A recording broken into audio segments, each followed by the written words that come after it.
Welcome to another podcast edition of Taiwan Talk, ICRT's sort of weekly interview segment, bringing you conversations from and about Taiwan. I'm Keith Manconi. And as promised in the last edition of the show, though a little bit later than I was hoping, here is another podcast bonus episode from the morning show with Terry Engel. Once again, just to explain, Taiwan Talk is currently on a bit of a hiatus, sort of, kind of indefinitely. But for now, I've got a bit of a backlog of morning show interviews. That is, interviews that we recorded live on air, hosted by myself along with Terry Engel. We did these over the last couple of years or so from time to time, and I've been trying to toss as many as possible onto the podcast feed so you can catch them online. So this is me doing that. We're just going to roll straight on into the program now. This is a little segment that we did on Taiwan's infamous pollution problem. Of course, we all know that pollution is an issue here in Taiwan, but it's kind of like the same way that we know trans fat is bad for us, or like the plastic leaking into our water from our water bottles is bad for us, I guess. I don't know. People keep telling me. But, in all these problems, like, is this like a bus running me over bad? Or is this eating the second plate of nachos bad? What is the scale here?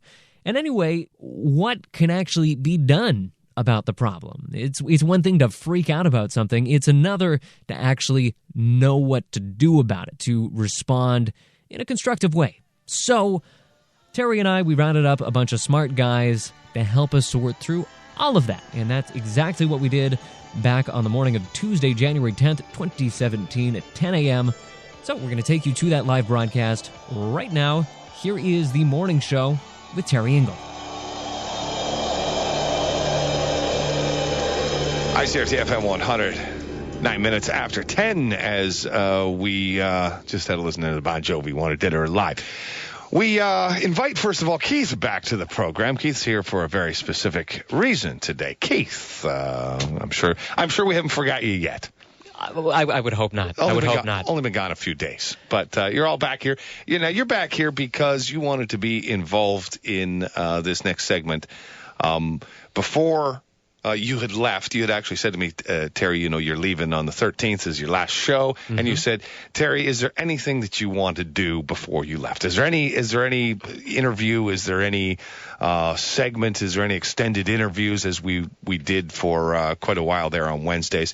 And I said, Keith, here's the one I want to do. And this is where we're at right now. And this, it's about the air pollution here in Taiwan. Yeah. No, anybody who listens to the show knows, of course, this is if Terry has one bone to pick with Taiwan, this is it. Well, this is something that I go through a lot of mornings. Mm-hmm. I go through a lot of mornings, and I think one of the most frustrating aspects of it for me has always been how readily people are willing to dismiss it as a Taiwan problem and immediately kind of just say, well, there's nothing we can do about it. The pollution comes from China and the rest of the pollution is coming from factories, and there's just absolutely nothing we can do about it. It's like a typhoon, a force of nature. Yeah, no, exactly. It just washes up on the shore. That seems to be the attitude that is taken here in Taiwan. It's just very fatalistic. Well, there's nothing we can do, so I guess this is just how we have to live.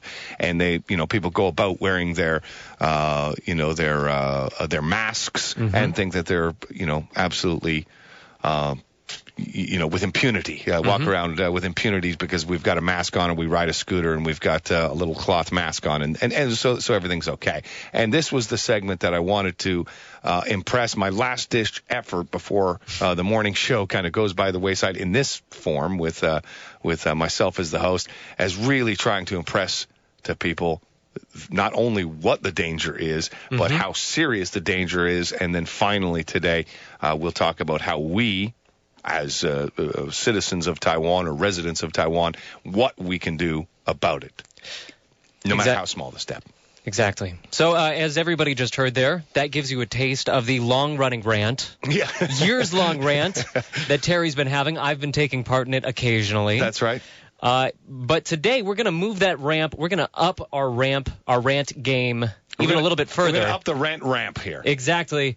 Because we have people who actually know what they're talking about on the show today. That's right. It's not just going to be us shaking our fists at the wind. We have people that will give us numbers and statistics and actual knowledge. Actual knowledge here. For what the shape of this problem is and what can be done about it. Before we get to those fine folks, though, I just want to kind of play my news guy role just a little bit and get our listeners up to date on what the government is up to in recent years. There was actually a report released by the Environmental Protection Administration last year that was looking at the pollution levels all around Taiwan. And according to this report, what they found is that Taidong is the only municipality in Taiwan to meet even the minimum air quality standards. And what that means is that every other municipality in Taiwan, so if your name isn't Taidong, we're talking to you right now, everybody else is on the hook to improve their air quality this year. And this is a policy that went into effect on the 1st of January. So we are in the midst of this policy right now. Right. So what better time to look at this issue than a time when supposedly we're all supposed to be cleaning up our acts together. Yes, quite literally cleaning up the act. Exactly. So that's the context for all this. But like I said, we do have folks in the room that know just a little bit more than we do about all this. So let's introduce one of them right now. First up, we're going to be talking to Dr. Da-Chun Su. He is an attending physician and clinical associate professor at the Department of Internal Medicine at National Taiwan University Hospital. And a lot of his work has been looking at, what exactly are the health consequences of all this pollution that's in the atmosphere. How much is this really impacting the lives of the people of Taiwan? So, Dr. Su, glad to have you on the show. Hello, everybody. I'm very happy to hear, and I want to share some experience during my the working during the last 10 years. Excellent. Well, we certainly thank you for taking the time to come here today, and maybe we'll begin here. We'll try and begin easily. I know that this is going to be a big question. Yeah. Okay, but we'll see if we can kind of hone it down to an easy answer. I think we'll just begin simply with what are the causes of pollution here in Taiwan? What is the makeup of the pollution that we see in the air here in Taiwan? Yeah, that is a big issue. No, I realize that's a big question, but maybe if there's a way to Taiwan pollution, what's the deal? Maybe if there's a way that you can kind of break that down for us, the causes, or a way for us to think about it a little bit more simply. Okay, from the source of the pollution, maybe I think about 70 to 80% of the air pollution is coming from the domestic source. And just only 20 to 30% is coming from the outside country. Right. And this is from the source. However, our interest that is which kind of the pollution and which kind of the source. In Taiwan, I think it may be 60% of the air pollution is coming from the factory and industry. And it's about maybe 28% the air pollution is coming from the transportation. Right. And the family or the residential maybe another 15% of the air pollution. Right. So if I can just understand what you're saying here, basically if we're thinking about it in terms of a four-tiered situation, we have outside influences, we have industrial influences, we have then what you said transportation, we could maybe refer to that as a community level, and then the residential level. Yeah. Just so we can kind of be clear about that. Okay. Okay. I think in Taiwan, most people that they are always talking about the air pollution coming from the vehicle, the transportation, such the diesel or something, this kind of pollution. However, this kind of pollution may contribute to the community pollution.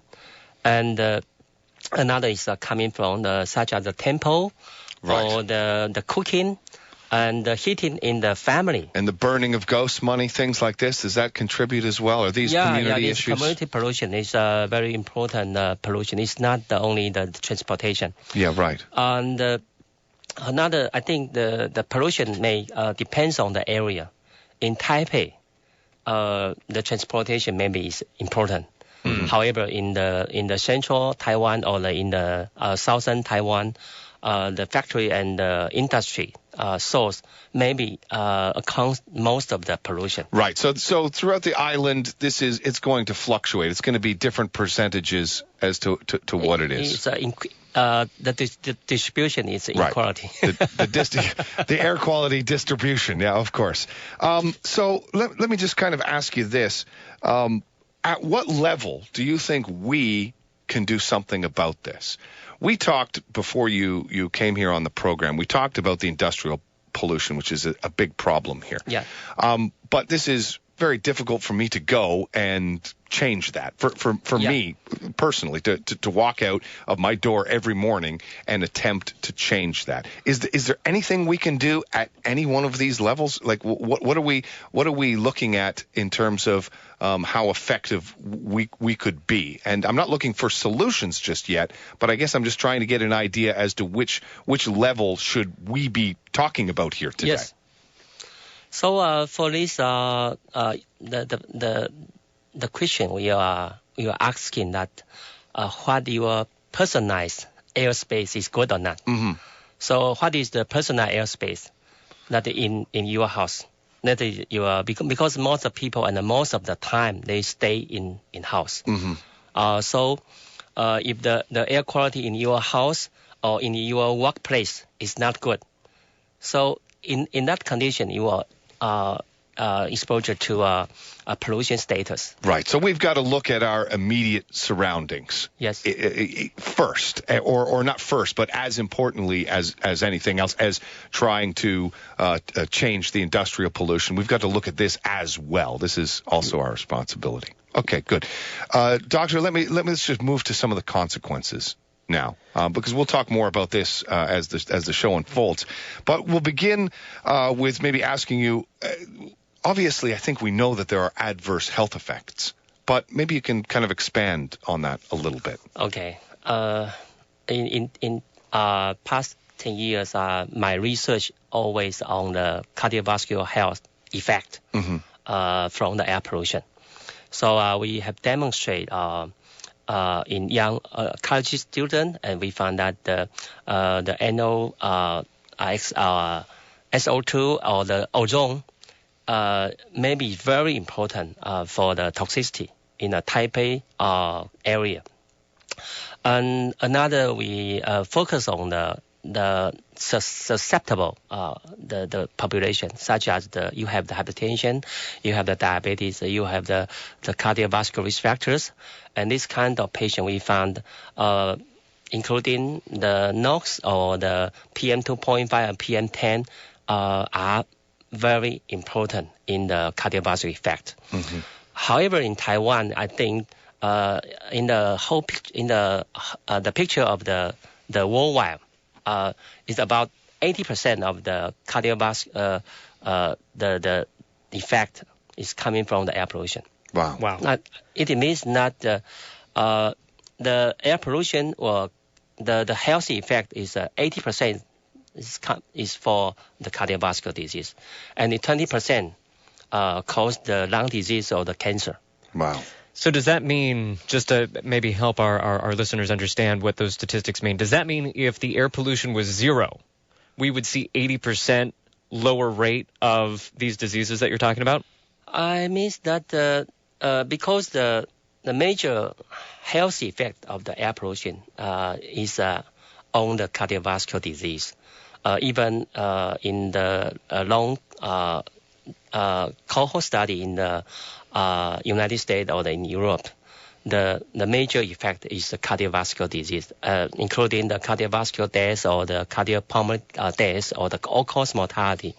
Every 10 ppm increase of the air pollution, the PM 2.5 or PM 10, the risk of the mortality will increase about 10% to 15%. Jeez.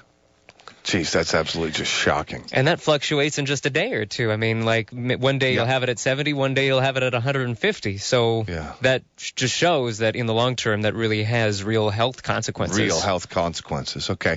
Well, we're going to have to stop you just there for a moment, Doctor, as we take ourselves a little bit of a break. But we'll continue this conversation in a moment. Today we're talking a little bit about air pollution and exactly what the effects, what the real effects are, not just what we might see on the front of the newspaper or what's some sort of numbers that are made up, what those numbers mean and what the real consequences are. Not just what Terry is ranting about this morning. Exactly, not just my hot air, not just my air pollution, but I mean the actual real consequences, what they mean to you. So we'll take a short break and we'll be back in just a moment.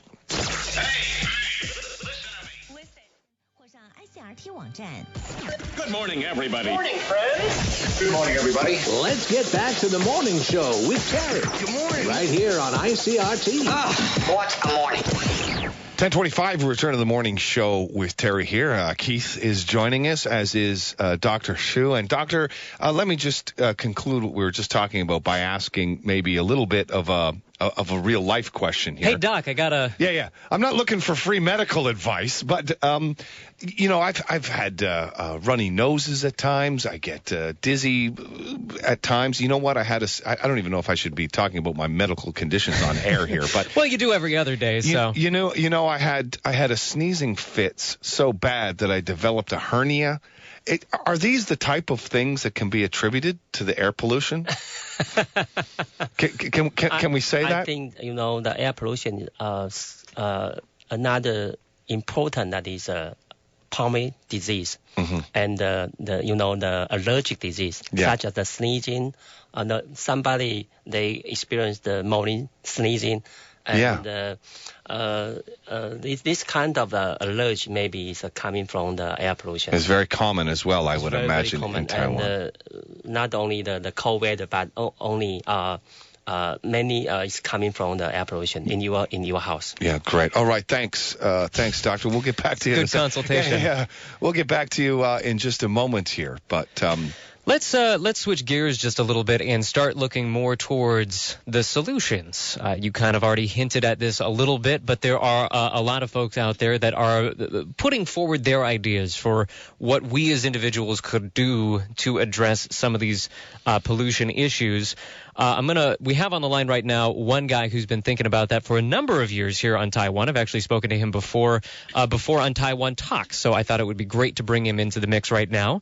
We're talking here about David Edward Lane. He is with the Taiwan Electric Vehicle Association, and what they're trying to do is promote the use of electric vehicles here in Taiwan. So I'm kind of curious to hear his thoughts on how much that could really do to address some of the issues that we're talking about here. So, David, good morning to you. Yeah, hi, Keith. Good morning. So, how about you start our conversation on stuff that could be done? So, from your perspective as the guy who thinks a lot about electric vehicles, what's some of the stuff that could be done? Okay. Well, let me first state that it's a pleasure to be on the show, especially with Dr. Hsu, who's doing a lot of very, very valuable research that's informing this matter tremendously. What people can be doing, first off, I think it's very important to cease to blame China for the pollution problem that we have in Taiwan. As Dr. Hsu has said, 70-80% of the pollution that we encounter in Taiwan is from domestic sources. Now, the vehicle pollution problem, even though it may not account for the vast majority of the total pollution levels in Taiwan, there's something that is very key here, and that's proximity. When you're talking about pollution from a coal-fired power plant or a factory, these are typically located at a distance away from where people are living or from urban centers. And when it comes to the pollution that we're exposed to outdoors, very typically in Taipei, certainly in Taipei, it's really vehicles that are right under our noses and that we're getting the greatest dose, the greatest concentration of key pollutants from that are affecting our health. Things that people can be doing, obviously electric vehicles, Taiwan Electric Vehicle Association is not a business, it's an advocacy group.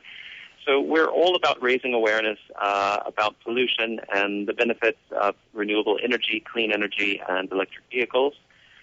Certainly electric vehicles for an urban setting would be one of the top things people could be doing to reduce pollution in Taiwan. And when we're talking about vehicles in Taiwan, the ones that are affecting us the most are certainly the scooters, followed by the large diesel vehicles. Cars are actually, in comparison to those two, are relatively low in terms of their output of certain key pollutants compared to scooters and large diesel vehicles. So Taiwan is pretty much a two-wheel society. Most people are on scooters. We have 14 million scooters in Taiwan, and that's where you stand to make the greatest difference.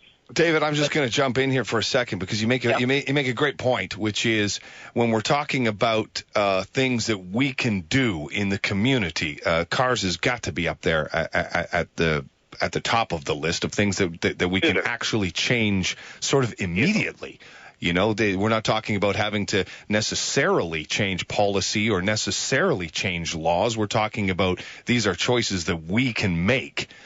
This is one of the choices we can make. And you make a good point that, you're right. Right in the city, in the urban centers, monitoring, using the same monitoring stations right at street level, I'm sure would produce some shocking results. Whereas, you're right, coal-burning plants, whether or not they're affecting the city probably depends on the wind that day as much as anything else. So you raise a couple very important issues. Yeah, it's really important. Wind, direction, meteorology, these weather factors do play a huge role in what happens with pollution and our exposure to it. However, the one constant is that we are pumping this stuff out of our vehicles and other sources, regularly, daily. So even though we can't predict what's going to be happening with the weather, it's entirely predictable what's happening with our emission sources. Yeah, exactly. And that's what we have to focus on. So let's not focus on the weather. Let's not focus on China. These will only delay the changes that need to happen. It's a great sort of misnomer to scapegoat China and blame the weather and pollution if it were weather. Yeah, you're exactly right. Thanks, David. And we're going to bring in our next guest here as well. And if I can kind of just lay a little bit of a story here in all of my daily morning rants, our next guest kind of contacted me on Facebook and said, Terry, geez, I'm getting sick of hearing you talk about the pollution. I think you need to know what you're talking about a little more. And what he did was he went, and I talked about this on the air, what he did was he actually sent me a personal air quality monitor, is what he did. And he said, Which one? Which one did he send you? Well, I'm getting to that. I'll get to that in just a moment.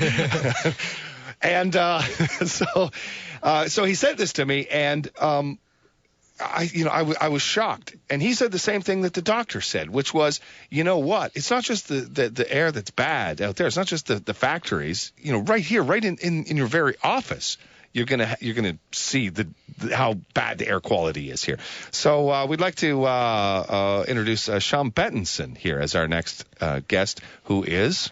He is a director at Origins Air Taiwan, which their big thing, as you just alluded to, is selling these little air monitors that you can bring with you wherever you want to go, measure the air quality wherever you might be, and kind of as we've been alluding to so far, obviously really important. We can say that factories are 60%, whatever, of the total air pollution out there. But what really matters is the air pollution around you right now. And that's what these little guys are for. So, Sean, thanks for being here this morning. Thanks for having me on the show. And thanks for sending me the monitor as we're looking at it right now, the pollution level indoors, just to give people a reference as to how serious the problem is, just to talk about what the doctor said and what we're saying here.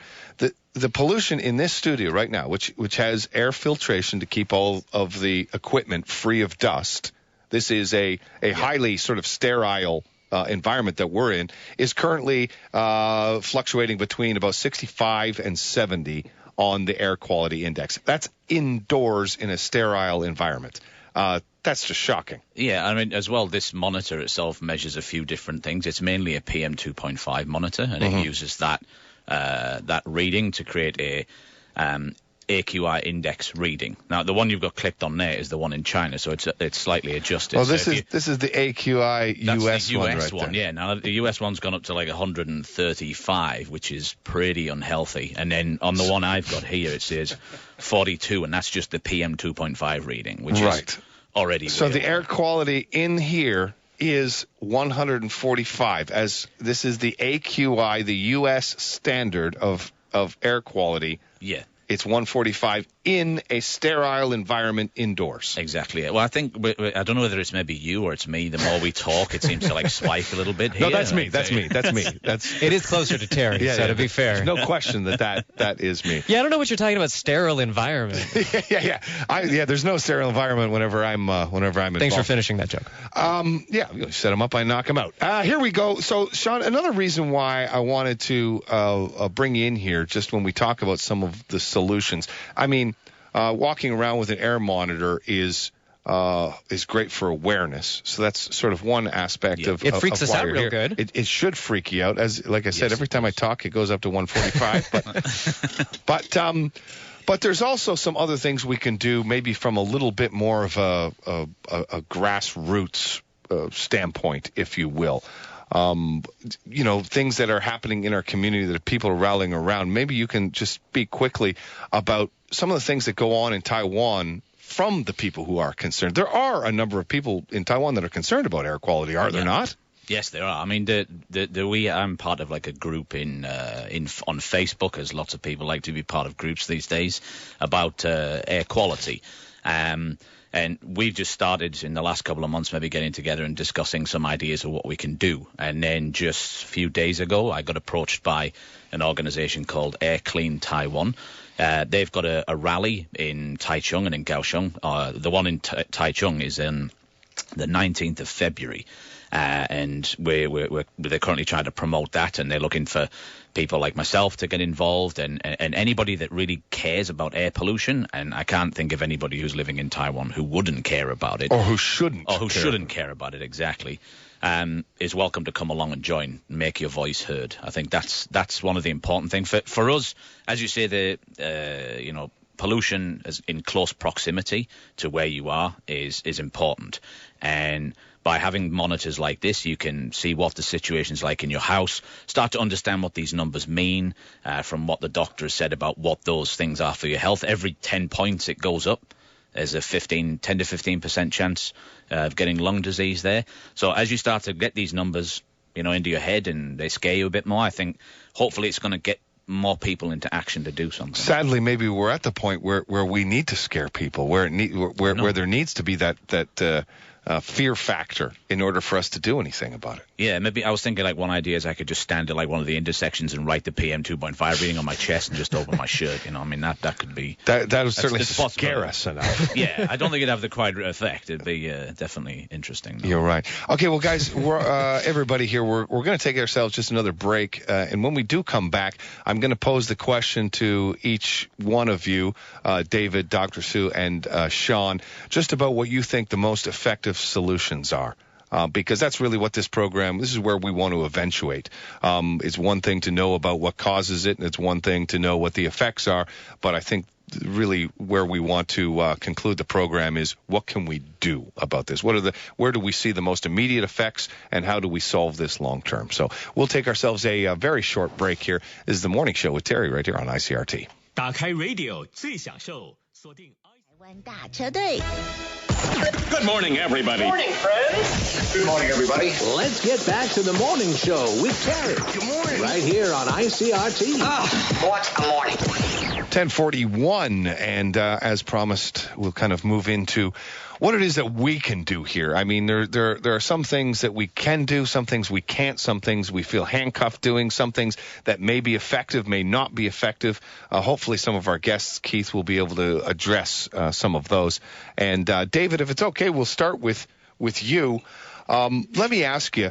I'm an electric vehicle owner, and I think the technology has. I own a Nissan Leaf, and I think the technology has now reached the point where electric vehicles can take over, especially with the Tesla movement and this. You know, they have a range of 400 kilometers. So what is it that Taiwan is going to have to do to be able to sort of change not just the thinking, but the actual kind of environment and the lifestyle in order to get to an electric vehicle movement, if that's part of the solution? Okay, well, electric vehicles are certainly part of the solution. They are a major part of the solution in an urban environment. Taiwan is actually world leading right now in the two-wheel electric vehicle sector with Gogoro. Gogoro has done a phenomenal job in bringing out an electric scooter which outperforms a typical 125cc gas scooter. And people in Taiwan don't seem to be aware of this, but people in Italy and Sweden and France, the United States, are lusting after a Gogoro scooter. They can't have them because Gogoro has to outfit those cities with their battery swapping network before the scooter enters those markets. So we have it very good right now in Taipei with Gogoro. And in terms of pollution from scooters versus cars, we're getting a lot more pollution from the scooters. So how do we go ahead and kind of convince people that electric vehicles and or electric scooters is the way to move forward? We're doing to be honest, we're doing a very good thing by Okay, can you hear me? Okay. Yeah, we can hear you. Okay, we're doing a very good thing now by raising awareness about the impact, the health impact, and of course there's the climate change impact, which is pretty massive as well. But just seeing people using these vehicles, we've got a lot of young hipsters riding around Taipei on their Gogoros, and that's one of the best advertisements. It's just seeing these things in action. But soon we will have the Tesla Model 3, arriving at the end of this year, or just tipping into 2018, which is supposed to be a somewhat affordable, pretty high-performance electric vehicle. However, in Taiwan, the way the government has things structured right now is Tesla is considered an import, and there are all kinds of fees and taxes and that increase the price of the Tesla to something way beyond what it would cost in the United States. So we need to work at lobbying to get the kind of regulations that we need in place here that will make Tesla a viable option, a much more viable option for people when that Model 3 comes out. Because here in California, where I'm visiting family at the moment, a Tesla Model 3 could cost as little as $25,000 after rebates and subsidies that are in place here.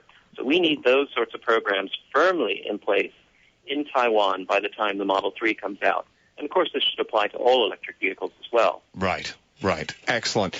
It seems strange to me that, places in China can already kind of have complete electric vehicles as far as scooters goes, yet here in Taipei, we're still so far behind. We're so far from that just seems like a completely ludicrous idea at this point. Well, part of that, too, is some people have in their mind that these are wimpy vehicles. Yeah. And I don't know, maybe you could attest to that. How's your Nissan Leaf doing? As I said, my Nissan Leaf is every bit of vehicle as any car vehicle. They even have features to make it more like a car, like this sort of creeper function, so that when your foot is not on the gas, it kind of just edges forward a little bit, and you can increase or take that that away.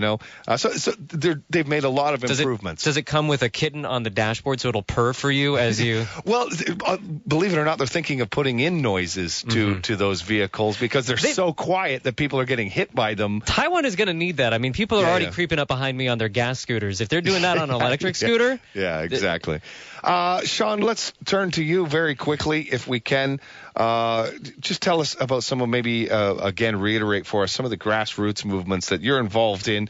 Obviously, part of the solution may be to scare yourself with the monitors, like you mentioned. That's one way to do it. But maybe tell us a little bit about some of the grassroots movements that happen in Taiwan and some of the groups that people could get involved in. Well, I think for myself, just as an international resident here, I just got online on Facebook and I just started typing in air pollution, and there was all kinds of groups that come up. I mean, if you get the Chinese translation for air pollution, Kongqi Uran, and then just stick that in, and there was all kinds of Facebook groups and things going on and protests that you'll find. I think it's great to join one of those. Maybe if you're like with our little group that we've got, we've managed to sort of cross over and get somebody else to one of these other groups, this Air Clean Taiwan, to join with us. And I think by working together and pulling all these groups together, we can create this movement that's needed. All right, and let's. We haven't heard from Dr. Su in a little bit, so let's get you back into the conversation. Now that you've heard what the other guys have had to say about stuff that could be done in Taiwan, what would you want to add into the mix? Okay. I think it is time to call for action for everybody to look at your personal airspace. I mean that you have to take about your indoor air pollution and your workplace pollution. So this is because most of people don't know, because this area was not being monitored, and everybody just living in your house, and even in the face of the heavy outdoor air pollution, they just you living in your home and you escape the air pollution. So nobody know. I think very, very few people understand that the indoor air pollution always 2 to 5 times compared to the outdoor air pollution. This is from the record from the United States EPA. So this kind of issue, this kind of reality is very important. And during my And it's the products in our homes that are contributing to that, like the plastics and the various cleaners and all that? Yes, and I think because in Taiwan is a very high temperature and a very high humidity. So the indoor air have to be cleaned every day. And so, you have to clean and you have to mop your tables and your grounds every day, and it is a very important issue that for the clean your house. Another that is some kind of the air cleaner maybe have some effect.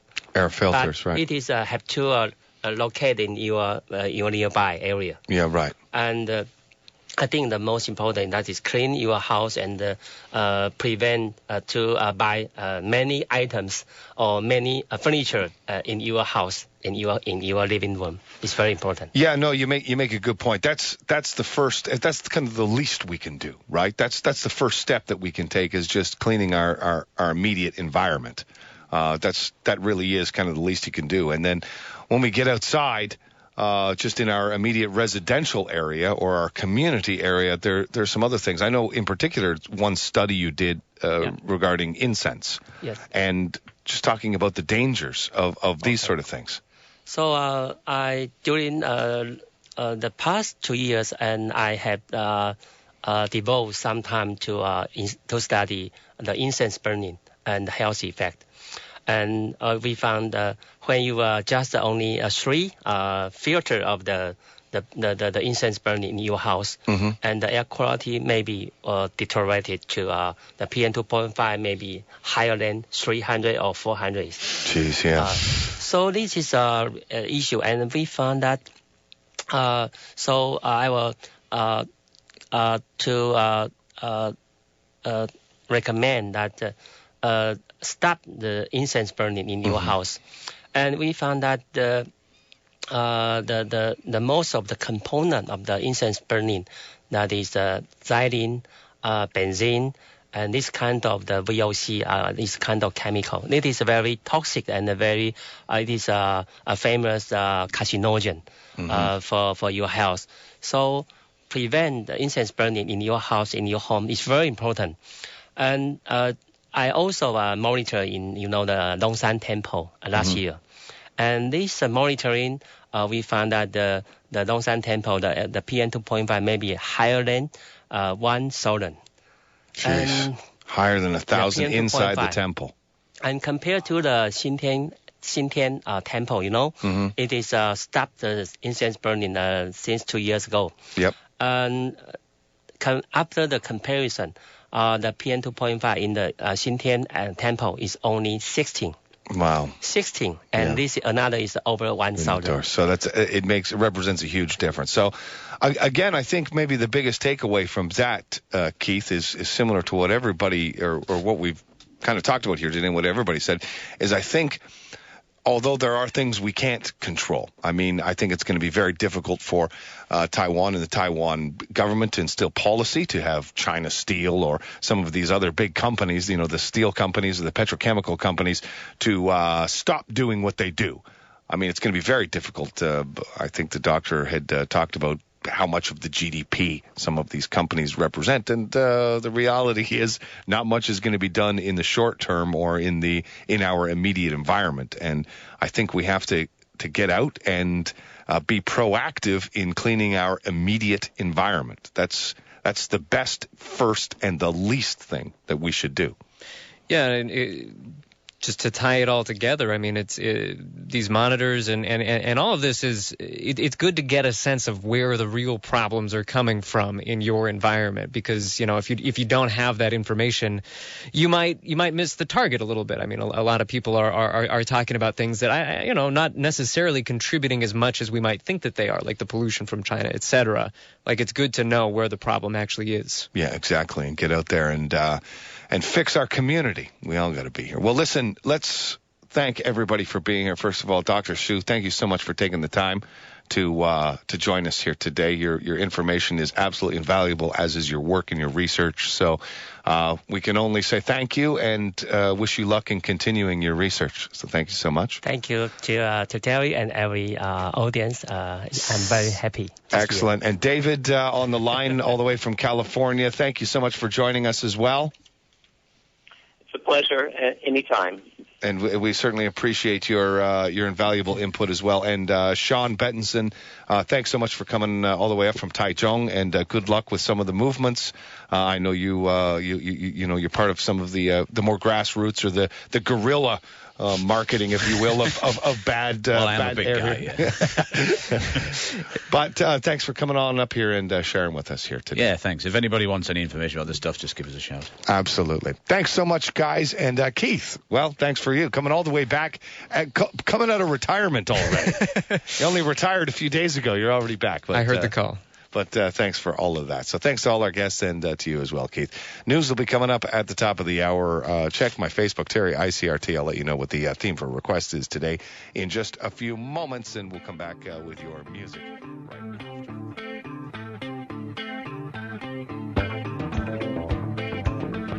All right, and that once again was The Morning Show with Terry Engel. I want to thank you all once again for listening to another podcast edition of Taiwan Talk.